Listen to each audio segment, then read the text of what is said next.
दिन के 11 बजे हैं। अस्सलाम वालेकुम। ये रेडियो पाकिस्तान है। अली जन्नत से खबरें सुनिए। अहम खबरों का खुलासा। वज़ीर आज़म ने पेशावर मोड़ ता new Islamabad international airport metro bus मंसूबे की तकमील में 4 साल की ताख़ीर पर अफसोस जाहिर किया है। कौमी असम्बली का इजलास जो पहले हफ्ते के रोज़ होना था अब इस महीने की 22 तारीख को होगा। काबिज इसराइली फ़ौज ने मगरबी किनारे में एक फ़लस्तीनी वकील और 2 नौजवानों को शहीद कर दिया है। और जनूबी अफ्रीका में शदीद बारिशों और सैलाब के नतीजे में 300 अफराद हलाक हो गए हैं।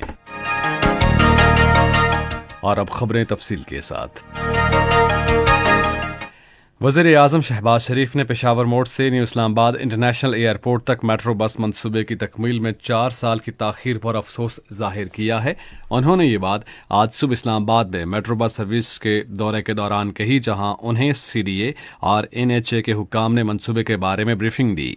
वज़ीर आज़म ने ताख़ीर की तहक़ीक़ात के लिए कमेटी तश्कील देने की हिदायत की। उन्होंने कहा कि मंसूबे पर पहले ही 16 अरब रुपए खर्च हो चुके हैं और इसके मुकम्मल होने में ताख़ीर अफसोसनाक है। शहबाज शरीफ ने कहा कि मेट्रो बस सर्विस में मुसाफिरों को सामान ले जाने की सहूलत फराहम की जानी चाहिए। उन्होंने मोटरवे पर मेट्रो बस स्टेशन बनाने की भी हिदायत की। इस मौके पर वज़ीर आज़म को बताया गया कि पंजाब मेट्रो अथॉरिटी से 15 बसें लेकर हफ्ते के रोज़ मेट्रो बस सर्विस फौरी तौर पर शुरू की जा रही है। उन्हें मज़ीद बताया गया कि इस मंसूबे के लिए बसें 5 मई तक पहुंच जाएंगी। उधर पाकिस्तान मुस्लिम लीग नून की तर्जुमान मरियम औरंगज़ेब ने एक बयान में कहा है कि वज़ीर आज़म शहबाज शरीफ ने रमज़ान मुबारक के मुक़द्दस माह के दौरान मुसाफिरों के लिए मेट्रो बस सर्विस मुफ्त चलाने की हिदायत की है। मरियम औरंगज़ेब ने कहा कि वज़ीर आज़म ने भाराकहू और रवात रूट्स पर मेट्रो बस सर्विस की जायज़ा रिपोर्ट तैयार करने की भी हिदायत की है। तर्जुमान ने कहा कि वज़ीर आज़म ने हिदायत की है कि इस्लामाबाद और मुल्का इलाकों के शहरियों के लिए सफ़र की मियारी सहूलियात की फ़राहमी यकीनी बनाई जाए। कौमी असम्बली का इजलास जो हफ्ते को होना था अब इस माह की 22 तारीख को दोपहर 3 बजे होगा। कायम मकाम स्पीकर ने इजलास के शेड्यूल में तब्दीली कौमी असम्बली के कवायद के तहत की है।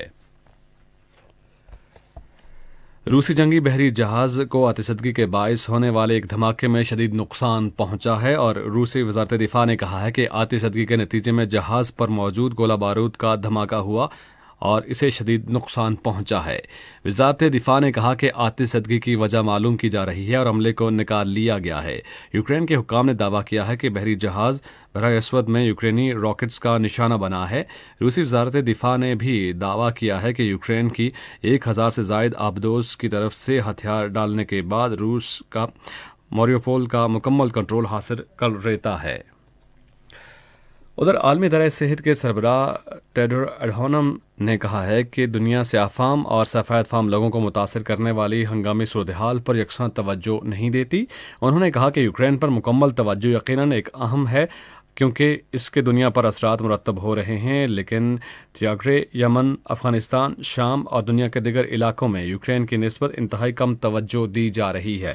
उन्होंने कहा कि उन्हें साफगो और दयानतदार होने की ज़रूरत है और दुनिया इंसानी नस्ल के साथ यकसां बर्ताव नहीं कर रही और कुछ लोग दूसरों की निस्बत ज़्यादा अहम हैं।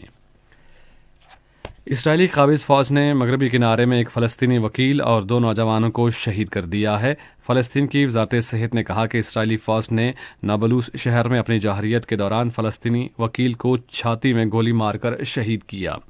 इसराइल ने मकबूजा इलाके के साथ इजाफी फ़ौज तैनात की है और वो दीवार और सरहदी रुकावटों को मज़ीद मजबूत कर रहा है। ताज़ा शहादतों के बाद इसराइल की हालिया जहरीत और छापों के दौरान शहीद होने वाले फ़लस्तीनियों की तादाद 18 हो गई है। काबुल की मनी चेंजर मार्केट में दस्ती बम के धमाके में एक शख्स हलाक और 58 जख्मी हो गए हैं। वज़ारत दाखिला ने कहा है कि डाकुओं की जानिब से सराय शहज़ादा मार्केट में दस्ती बम फेंकने से धमाका हुआ। आज जनूबी अफ्रीका में तबाहकुन सैलाब और शदीद बारिशों के बायस कम से कम 300 अफराद हलाक हो गए हैं। शदीद बारिशी रैले और रिहाइशगाहों, घरों और शाहराहों को बहा कर ले गए और दर्जनों अफराद बेघर हो गए। दर्जनों घर तबाह हो गए और कई शाहराहों पर घड़े पड़ चुके हैं, जिसके बायस मवासिलाती निज़ाम और हिफाजती कार्रवाइयों में रुकावट पैदा हो रही है। इसी के साथ ही खबरें ख़त्म हुई।